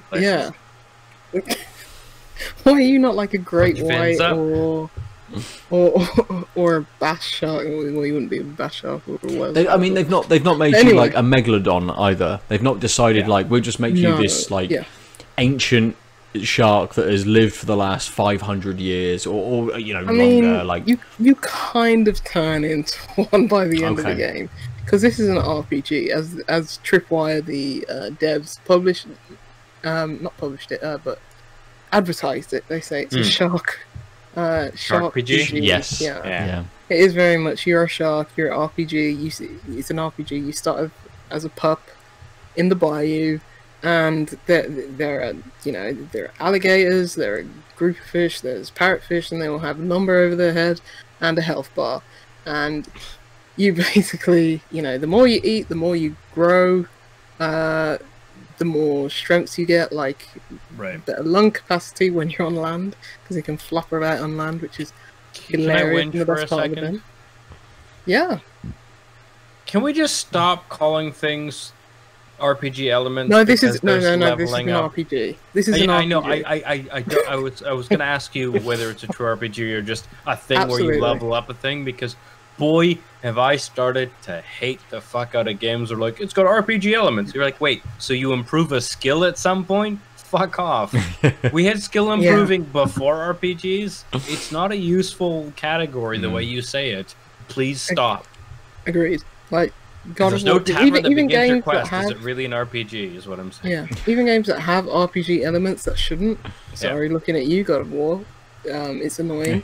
But this is the truest and most wholesome and best RPG that I've played probably since Horizon Zero Dawn. Wow, that's not a lie.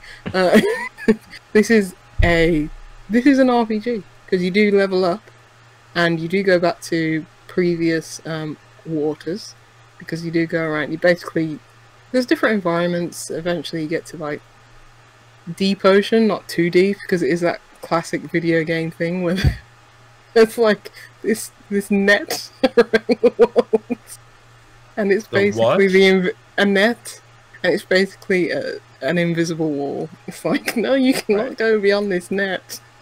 Can't go into the deep ocean because we're a video game. Right. But it is very much one of those games that I miss. That is like second tier, AA video games. That is just like, okay, we've got a smaller budget, but it is just like absolute fun and carnage. You're playing as this shark that gets bigger. I mean, you go back, as I said, you go back into previous waters that you've like evolved out of. Essentially, you can still go back to them and just tear the crap out of like this poor alligator, which is like level 8 whilst you're level 30. It's just so good. You just cause mayhem, and you're a shark, and the controls are really good. They're really fluid. I mean, I was gonna ask how the because it seems like, so I read a couple or saw Let's Plays or whatever, saw videos of people saying that sometimes it was, at least in the beginning of the game, like hitting the snout charge, bite move was like miss. You get used to the controls. It takes a bit of getting used to. Yeah, it's not that it's muddy, it's just a precision that you have to learn. Yeah, because at a certain point in the game there are collectibles that you have to basically leap out of the water for and like launch yourself onto land to get. And at first I was like, okay, I'm probably too little to reach these. I'll wait until I'm like a megalodon or something like that and get them. But then I realised it's just me getting used to the controls more, because you can. This game's like absolutely ridiculous with the physics. You're the shark that can just do like a triple jump out of the water and just like, oh, the momentum's carrying you back down to earth. But if you press like the snap button to bite your jaws, you'll just keep launching and stuff like that. So it takes a bit of getting used to like the quirks and the physics of this ridiculous game. But when it all clicks, it's just great, and everything feels like really fluid. As I said, you know, and the animations are really good. Like, I'm sure they would have like maybe not mocapped a shark. That would have been really funny. But they would have like, you know, studied the look of like, you know, and the movement of these aquatic creatures and stuff like that. But I wish there was more like aquatic life when you got into like the deep ocean, quote unquote deep ocean, because the ocean's very deep. You probably only go like what, 200 meters or something like that, or 300 meters at the very end of the game. But yeah, I would have preferred they had a bit more variety. But when you're out in that like deep ocean, it's got sort of like those Abzu vibes where it's like you can just like swim along and have a peaceful time. Yeah, there's even like there are a few upgrades where you can upgrade like your body, your fins, your teeth and stuff like that. There's an ability where you can basically make all the animals that are like half your size like all passive, so only the big creatures will attack you, and you can just like swim around in the, you know, the game's fairly good looking. Just swim around in the ocean. I was gonna ask about that because like I definitely like games like, I mean, I can't even imagine what it's like to scuba dive in the current world, but like when I can afford to do a thing that's one of my favorite things to do in the world in a place, I find it wild and amazing and etc. And Abzu gives you some of that exploration vibe, etc. And since becoming a mature scuba diver, I've definitely like looked in, like tried to pay attention to games that sort of give you that vibe. And I was just curious whether this was like the asynchronous battle shark attack game that came out last year. Definitely was underwater, but like didn't have much detail and everything was murky. It was just like, this is the area in which you are fighting things, right? Like, as an example of a game that is underwater, has detail, but somehow doesn't have that vibe.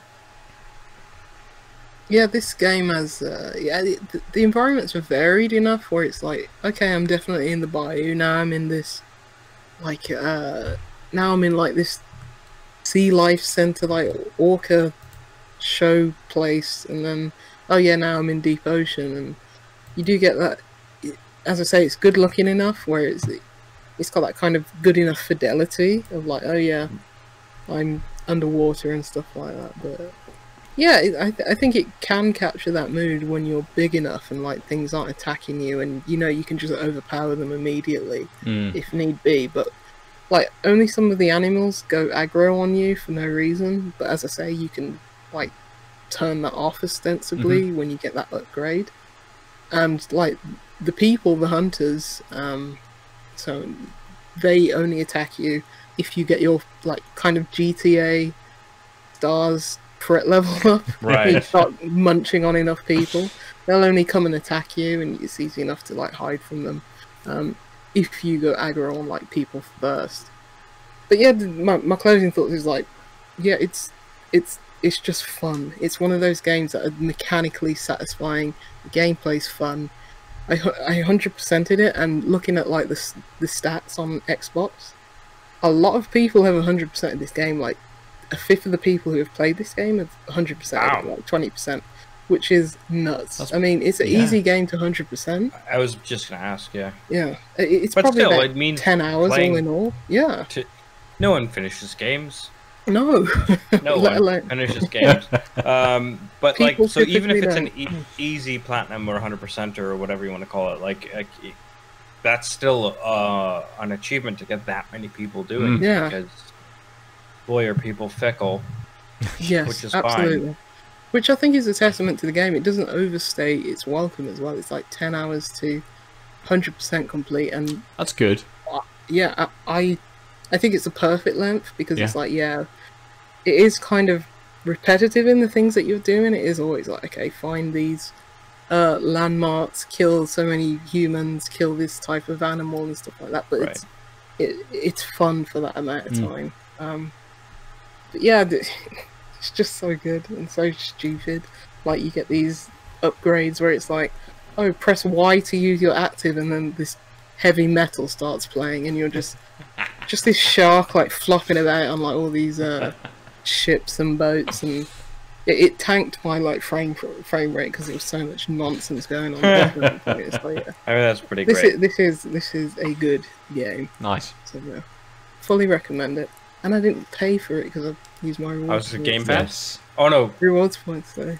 Yeah, Happy rewards. days. I still get emails from them on those things, and I was like, I wonder if I could get enough rewards points while not owning an Xbox, and then unlock a game that is You can. Windows capable, but also don't need more games. You need to play games. But yeah, that's how I'm going to save up for Tony Hawk's Pro Skater. You've got some time. Was that September? Yeah. Yeah, sometime in September. Maybe. Yeah, but who knows in these times? Well, yeah, absolutely. Yeah, it'll get pushed. Nice. Maneater does sound very good. I really enjoyed Scott's review of it on the site as well, which he put up sort of a couple of days after it launched. It's definitely one that I've kind of had my eye on, thinking, when is this going to drop to that kind of perfect price? Just be like, I'll spend a weekend with this, and then probably never touch it again. But from what you've been saying, it sounds like you only need to spend that amount of time with it, and that's it. You're done. Yeah. Do you think you were sort of mentioning how sort of fun the gameplay was, and how like cathartic might not be the right word, but close? I'd say so. Yeah, cathartic. Do you think you'll like jump back to it at some point, or do you think like you read the book and closed the cover? It's hard for me because like when I complete games, I rarely go back. There's only like less than a handful of games that I'll replay. I could probably name them, but this one, it's like I'd love to hop back in this in like 10 years and just be like, I remember that stupid shark game.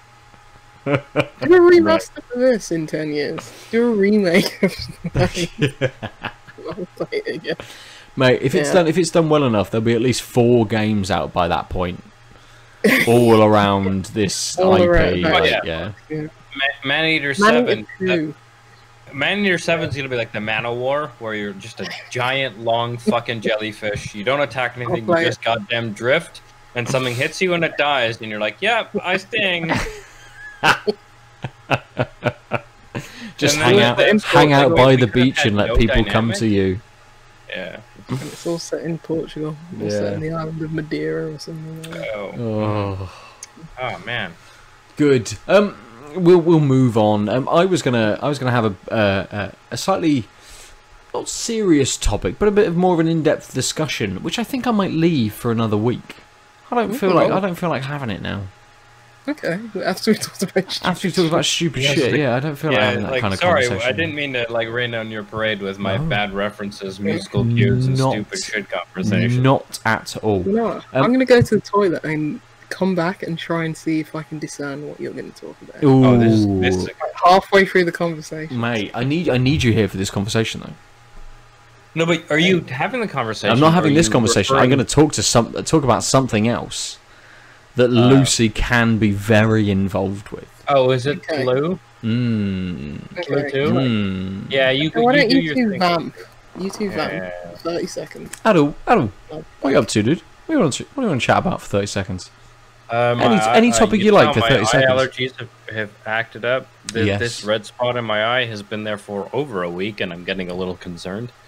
Back to the doctors. Yeah. It wasn't this time last year that this flared up. It was 2 years ago. Yes. Yeah. Last year was like the year since I moved back here. So since 2016 summer, where it's like, cool, maybe I'm finally used to Bristol. Nope. Well, I actually think the big problem is I think I've gotten used to it to a degree, but the cat leaves the house, and, like walks around plants, and it's pollen time, and then he comes in and jumps on the bed and sits on his cat blanket. But I'm like, oh right, he's bringing pollen. Because like even if I brush him and stuff, it's like not only is pollen, like there's literally like garden detritus in him. Like it's no longer just loose hair because of the time of year that he's shedding. It's also, oh, you've got junk all over you, and if I didn't like, my cat blanket is horrible. It just has dirt and plant matter in it, and I have to shake it out every couple of days. But if I don't have it, then my fucking comforter would be terrible. But yeah, so I think that's actually what's been compounding it, is like I'm not out and about that much. I'm not really getting, and when I am, I'm not really noticing. But I think it's like falling asleep and then having Pollen Monster come in and like rub himself on you. Yeah, exactly. Yeah. And like he wants to be like, if I have my arm out, he's like, cool, I'll perch right here. So it's so I think that's why, and I also think that's why like my more sensitive eye is acting up, but my other one isn't, because it's just like a low level. You're not getting enough of a break.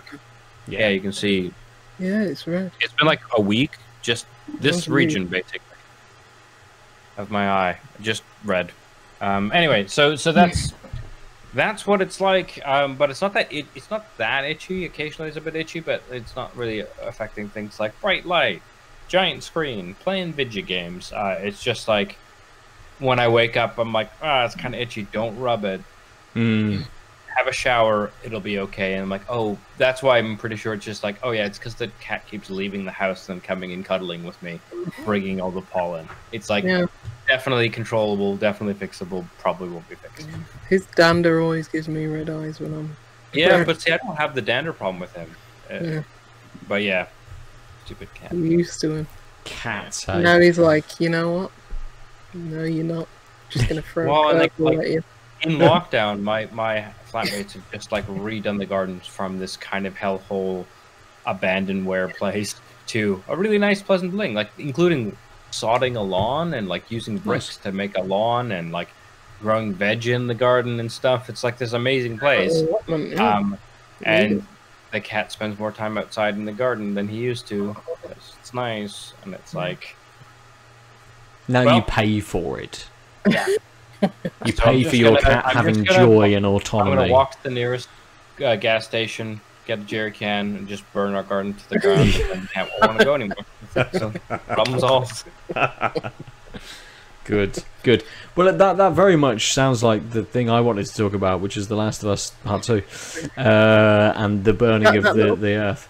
That little break gave me enough time to get a glass, just in case I need this. Well, I think we're very close. We're very close to the end of the episode, I think. So I mean, just to hear about The Last of Us, because it is a flaming train. So I mean, one of the things, and the thing I kind of want to talk about is that I haven't finished it yet. I know, Lucy, you have.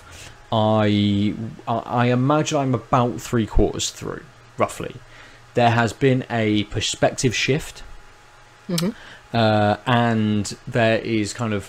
Do you want me to just take my earphones? No. I'm not going to spoil anything. But there's been a perspective shift, and lots of negative criticism or some people's issues around that and how they can relate. And I actually think that's one of the stronger points of the game, that I am relating more to this other character, to this perspective shift.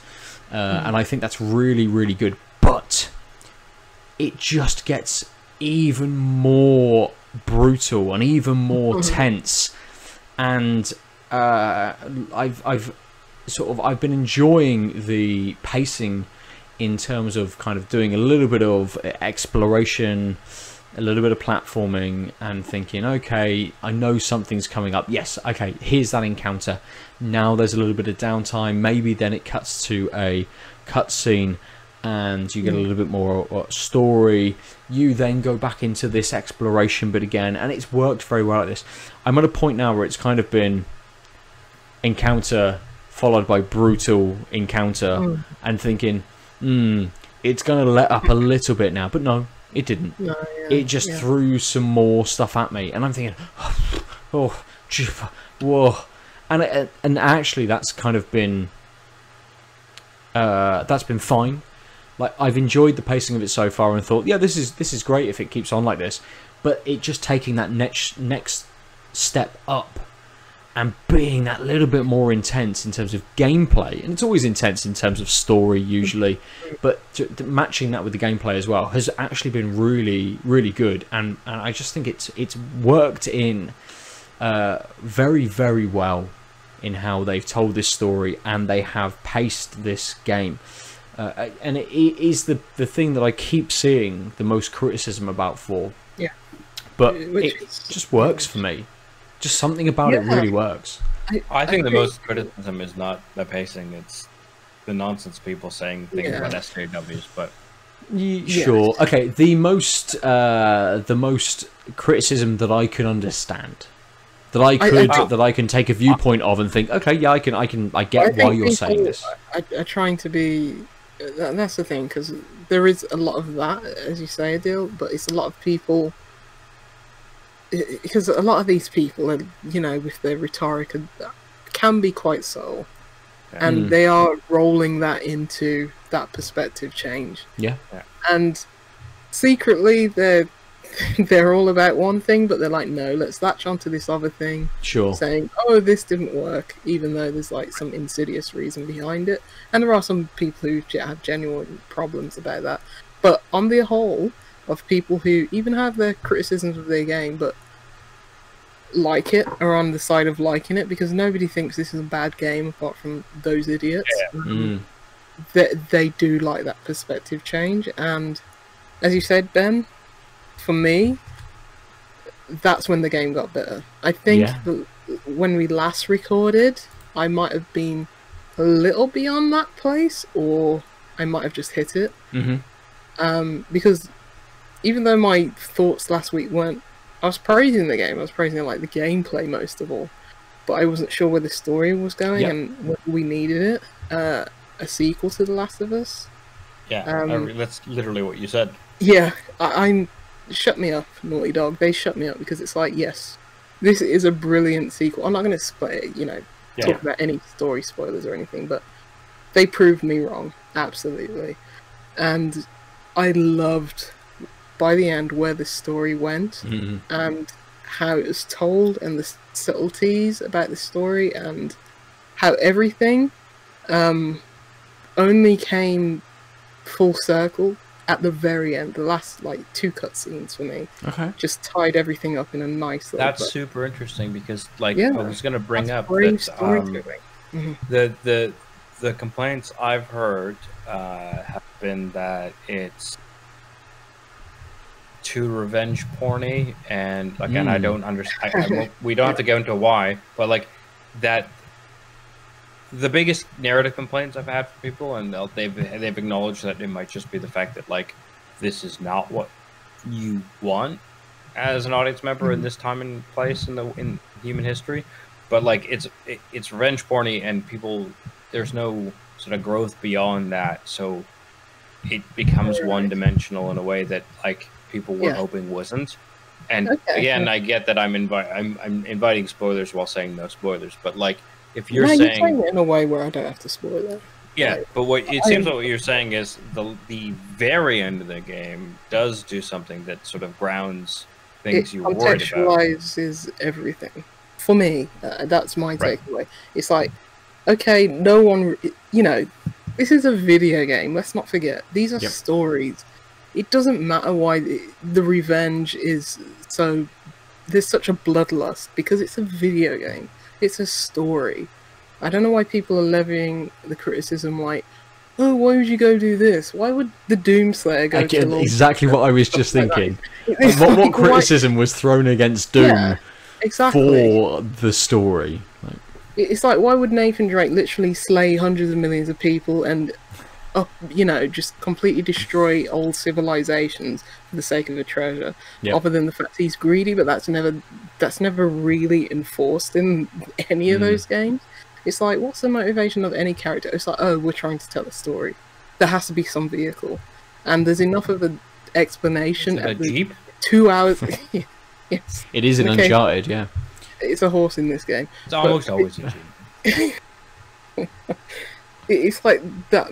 The character motivation is, for one of the characters, is given within like the first 2 hours of the game, and for the other character, it's kind of explicit.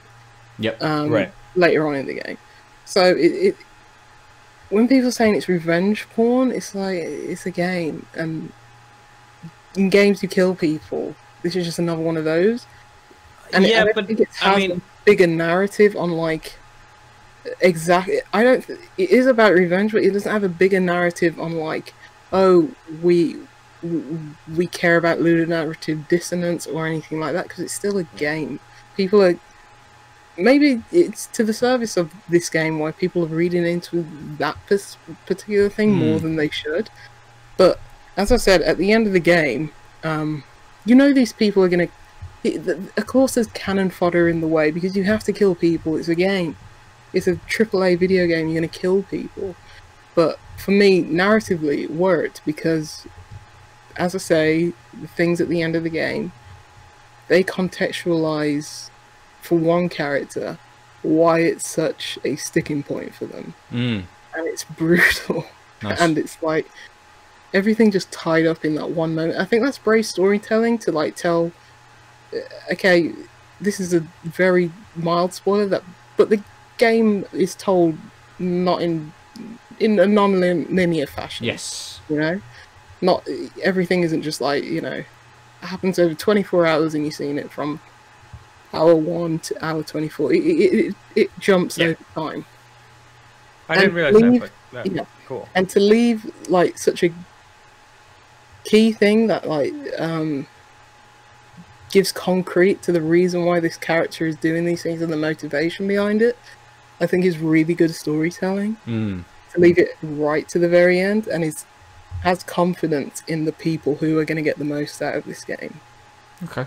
Which is, for a AAA game, rare, because it's like, no, we want to give all the information to the player at the start. This is why you're doing these things. This is what it means to these characters and stuff like that. But in this game, it's like, no, play to the end and then take your own meaning. And I think that's why there's such a backlash online, because people haven't played to the end of the game.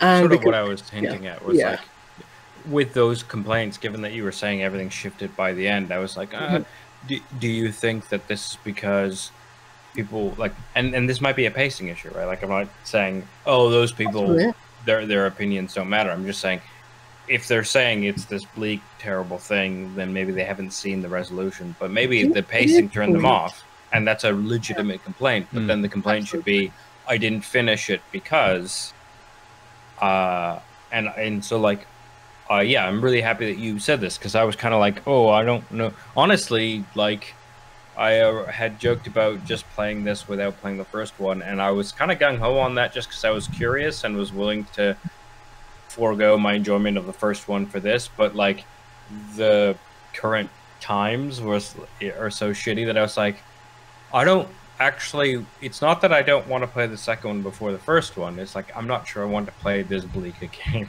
Sure. It didn't. It's a weird thing, because this didn't make the outside world seem any bleaker. I can definitely see why that would be a thing for people. I'd say give the first couple hours a go. If you are feeling like it is very oppressive, then yeah, put it down by all means. But for me, it was like, this takes my mind off things, if anything. Yeah, absolutely. Right. It was just captivating enough. I wanted to play through it all. And it's weird, because Ben, you were saying, you want to take breaks with this one. I felt like that in the first Last of Us. Yeah. For some reason, I just wanted to run headfirst into every next part of the story. Like, even the most grotesque and, you know, heavy things in the game, I was just like, okay, what's next? What's around the next corner? Interesting. I was so interested by what was happening. Like, it's one of those that just propels you through the game. And as I said, like, last week, I wasn't sure where the story was going, but I think the themes and the overall narrative and just the two characters that we know from the first game, it does so much for their characters. And, like, honestly, the game made me cry again at the end because it was so heartbreaking. Yeah. And it was just, if that cutscene wasn't in the game, I'd probably like, what the hell was this story? Not what the hell, but I'd be like, this story doesn't hold weight. But I think that one or two cutscenes at the end, I was just like, yeah. On a human level, like, it gave you such a big payoff that it just pulled everything together. Like, for me, nice. Okay, good. Something for me to look forward to then. Yeah, I'm also kind of pumped. I mean, I think that it might not be the... Like, games are tricky versus books and movies because waiting for that end payoff is not something we're used to. Sure. But I also really admire trying to do that, right? Like, if the gameplay is good enough, but the narrative elements are like, I don't know, well, on a book or a movie, most people we do have that sunk cost fallacy, and we do, like, sit on things, and there are some things that really trade on being lulled, and then at the end having this move to contextualize things. Not M. Night Shyamalan, what a twist, but like, I get that, and I'm really... I actually admire the devs for trying to do that, if that's what they're doing. But I do get that, like, the interactivity of games means that you have to make sure that the gameplay, not the narrative, like, the narrative things can be that, like, dull slog until the payoff, because that's narratively what like, movies and books do sometimes. And that seems to be, like, what you're saying has happened. But the gameplay still needs to, like, fight against that so that people want to actively push against that slog, because passively doing that is very easy, right? You just leave the movie. But, like, I'm not going to continue pushing the buttons in the controller if I'm bored. But if I'm really bored, I could just do nothing and the movie happens at me. Sure, like, it's a very different trade-off because of gameplay versus narrative in games. And so, but maybe they didn't get that right for everyone, but it's a very laud-worthy thing to, like, go after. Yeah, and I think that can be, as you say, a deal polarizing, not exactly from a gameplay point of view, where it's like, oh, I just didn't finish it or something like that, but polarizing because it's like, okay, that just didn't work on me. Whereas for me, all of that worked on me, and like all the gameplay and the visual representations of characters and how those change, that just all mixed so well for me. The themes of the game, the representation of, like, women and, you know, lesbian and trans characters, that all worked for me. Like, it's just fantastic. It's like, we'll be talking about this game for a long time, in, like, its conviction and how it tells stories and pushing the medium forward and stuff like that. So yeah, I think it's brilliant. Good. Nice. A nice point to finish on this week. Let's jump into our beers and what we have drank. I'm going to start because I think it's quite easy for me this week. The Verdant altogether was a nice beer. Did well with that recipe. It matched the pipeline, did a little bit more than it had than that other beer did, and was very, very easy. But the Deya was just, I mean, it's called Something Good 5, but it's kind of like something else rather than something good. It's kind of taken that strata hop that I think other things are trying to do stuff with and just balanced it out just very, very well. This recipe just works really well in making something that is very light, very easy, but still full of flavour, and makes you just want more. So this kind of, it dried out with a nice citrus, heading into that kind of that piney finish, that just sat for a while. I'm thinking, yes, I just want another sip. I would love to just have that flavour flow again. And even after the big 500ml can, I could have sunk another one easily. Absolutely. And I think it just sits above you know, a lot of other beers so far this year. I think it's kind of edged into my top. Yeah. So I've got a little list going, but there's not many on there at the moment. There's only about 4 beers on there, but I think this definitely finds a place on that list. I should start doing that. I won't. It's very... I mean, I could pretend like I'll start, but that's all I'll be honest. But it's just the ones that really stand out to me. I should, yeah. No. And I think, and that's kind of the way I've been taking it. Is not here is every beer I've had. What are the best beers? It's more, what are the very standout beers that I would and in no hesitation pick up as soon as I saw it kind of off the shelf. And this would absolutely sit on that list. I think I've had something good. I can't remember whether it was number 2 or 3, but this absolutely blew that out of the water. Just so just really good. Boys know what they're doing. Yeah, they do. Absolutely, they do. There's I've been looking at what I'm gonna pick up in the next couple of days, beer wise, and there's a Left-Handed Giant Deya collaboration beer available through Left-Handed Giant's website. Not in the bottle shops, which kind of lent into the topic I was going to talk about this evening, and the ideas of new models and distribution and those sort of things, which we may talk about next week. But I may try and pick that up now, just based on how good this fucking beer was. Lucy, we started with you with beers, so we're coming to you now. What was your favourite beer this week? Well, the Zephyr Saison was like sort of like, I don't know, a video game where the story's very good, but the gameplay's not so good. Okay. It had that good base, the good flavours to it.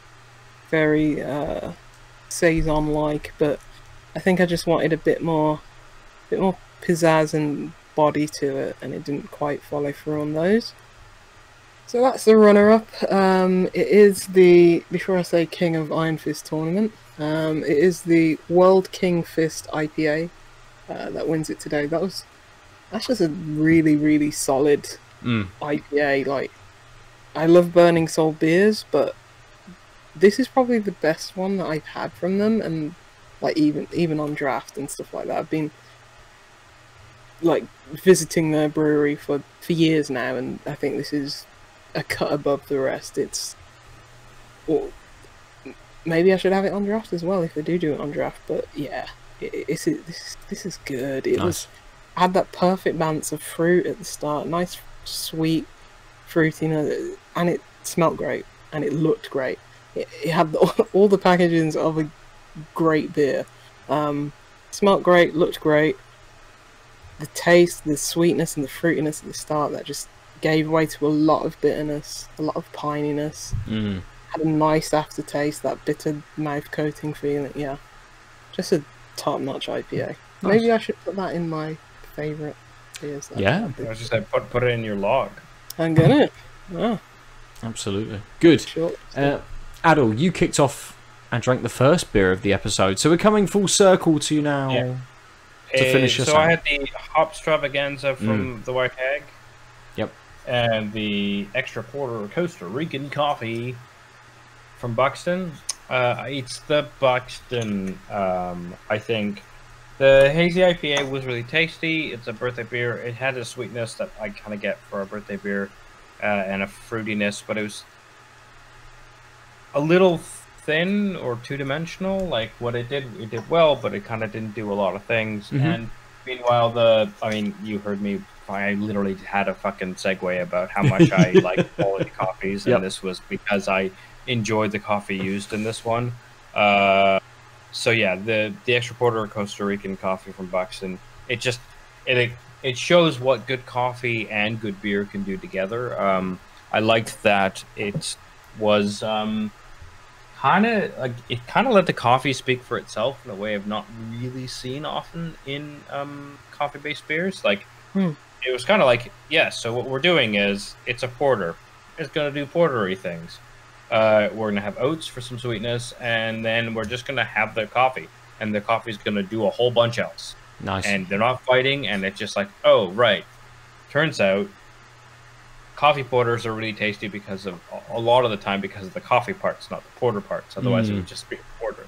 So let's just not do anything to get in the way of the coffee, but find an excellent coffee. And it like I said, I haven't tasted a coffee-based beer in a while that sort of really felt like, oh, I'm having good coffee. Wait, this is a beer, and so it's got to be that one. If only for that. Good, good. Gonna have to get you some Blue Mountain. Yes, please. Okay. Nice. Right, so we will finish it there this week. If you want to get hold of us, I am at Nova_47. You can come to my Twitter page to look at some of the screenshots and photo mode images that I've been taking of The Last of Us 2. You can also... sorry? I was just saying, sorry, your pictures are very nice. Oh, thank you. There's a lot of very good photo mode stuff going on from The Last of Us 2. I only took like 3 screenshots, and I was like, you know what, I can't do this. Someone can do it better than me, and I'll just stay me. Yeah, I'm just gonna play the goddamn game. Yeah, that's fair. That's fair. I mean, but I did that. I went through. I went through a big chunk of it, not taking any images. I'm like, I should play with this again, and then have done since. I love taking photographs, but I find photo mode. I mean, I'm so far behind on games that like I often don't actually play a game with photo mode.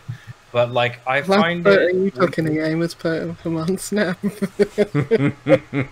I wish I've never played a Pokemon Snap game.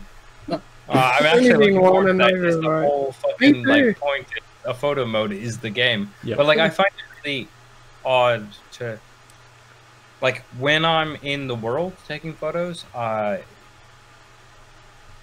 Part of it is like taking yourself out and you become the observer and you're not interactive. Yep. So like when I'm out and about with my friends and like I take photos and then people are like, oh man, this night was great. You took such great photos. It's like, yeah, but I wasn't like, it took a while for me to realize that I kind of need to, like, enjoying the night means not taking good photos. Because I want to be interactive and not observing. And yes, there's a balance, but like the best photos I've taken of my friends are often on nights where I'm not really hanging out with them in the right way. And I think it's that, like, that tension is, like, compounded. In the corner, and they don't even know you're there. No, they know I'm there, but I just mean... pops up from behind a bush.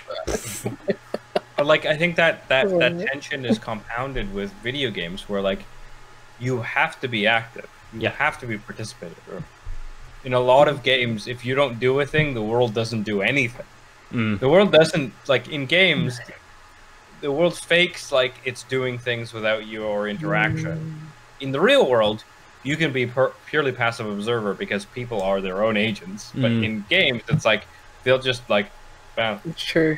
Yeah. And like as soon as you walk 2 paces towards them, one of them might bounce in a different way, and so that dynamicism is like needed. And so the last couple of games I've played with photo mode, I've never used it because I forget because I'm kind of just like blah. Yeah. So, but like. Ghost of Tsushima, which is coming out soon with its Kurosawa mode and its like animated TikTok-y sort of photo mode where it's like you can add particle effects. I'm looking forward to that because I think it's so over the top, like it's so like stylistic and there's like so many extra things you can do that pausing the game to do that and like craft a scene versus capture a scene I think might help get me over the I'm just trying to play the game. Yeah. Indeed.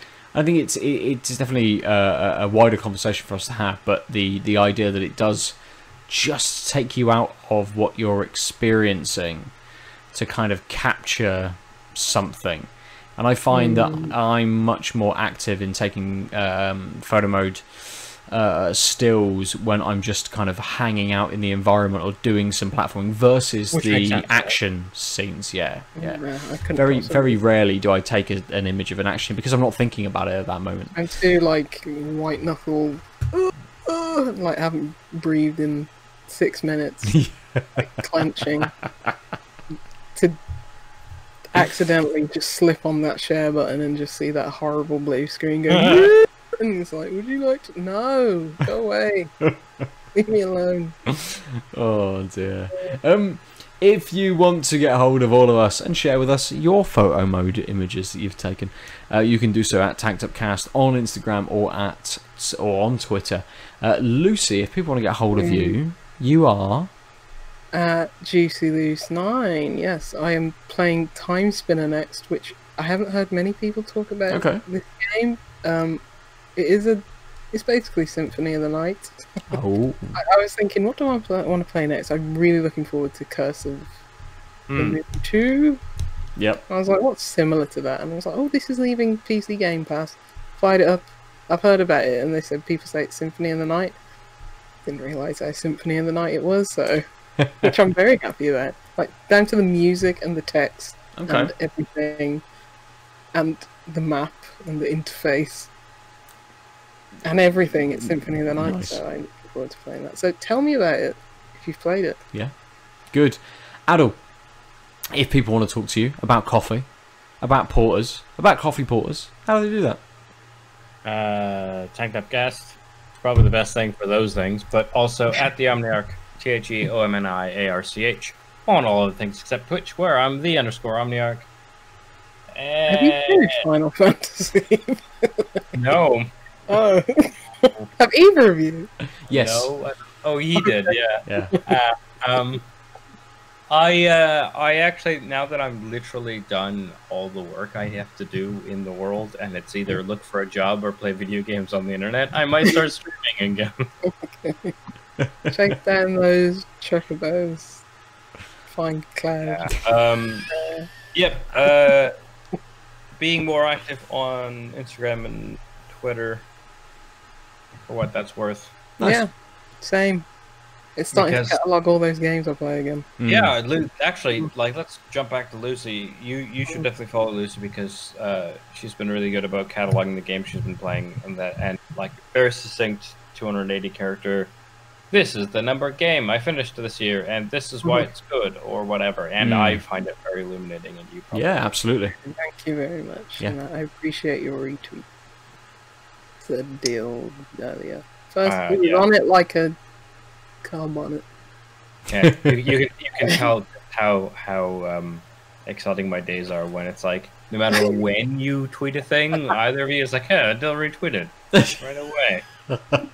It's not even my primary social network. I'm still mostly a Facebooker, but somehow I'll manage to catch all the people I know's tweets within a couple of minutes. Yeah. Someone has to do it. Someone has to put in the hard work. It's true. It's absolutely true. Someone has to stare in the face of Twitter, and it's not going to be me. If you want to look at what all of us are doing, you can do so at outoflives.net. You can also go to the Out of Lives YouTube page as well. Aadil and I had a little discussion about Cyberpunk 2077 over the trailer and the, what was it called, Night City Wire? Yeah, but we didn't talk about the over the whole Night City. No, we chose a couple of bits. Yeah, we basically talked over the trailer and the Brain Dance. Yes. Gameplay video, which, if you're curious, and I think is one of the primary mechanics of Cyberpunk 2077, check it out on our YouTube channel. Yeah. Yeah, absolutely. I'm actually going to watch that now. Ooh, nice. I meant to watch it earlier today. It's a very well edited 20 minutes. Documentary. I was watching a shark documentary. About 80 seconds worth of footage. That's fair enough. That's fair enough. Oh. Okay. So that finishes us for now. For this week, we have been tanked up. Bye bye. Sayonara. Cyanide? No, don't drink that unless you want to. Sayonara, because you're about to say ciao.